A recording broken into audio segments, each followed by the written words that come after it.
دايما بعض الناس عندهم مفهوم انا عشان اخس لازم العب رياضه، صحيح. فانا ما بلعبش رياضه فمش هخس، فخلاص فكك بقى من قصه الدايت، انت هتخسي روحي جيم. لما ابقى العب رياضه، لا يعني بالظبط. كمان في ناس بتربط الدايت بالرياضه. انا طول ما انا ما بلعبش رياضه، انا انها طب هي مقلوبه. ايه بقى القصه المفروض تبقى يعني ايه؟ هي الرياضه مش وسيله للتخسيس خالص خالص، بالعكس.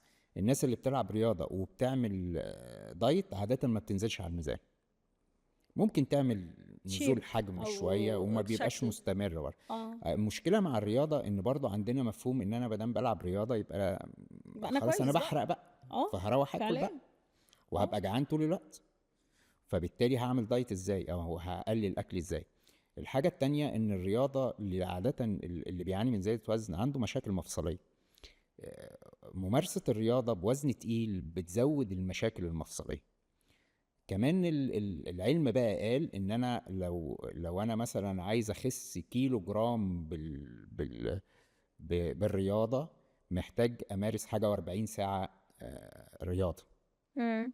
طبعا ده رقم مبالغ كبير. فيه جدا، يعني لو احنا نسبناها للسعرات الحراريه اللي بتستهلك يعني. فهي الرياضه مش وسيله للتخسيس، هي الرياضه ليها فوائد كتير جدا جدا، بس مش من ضمنها ان انا اخس.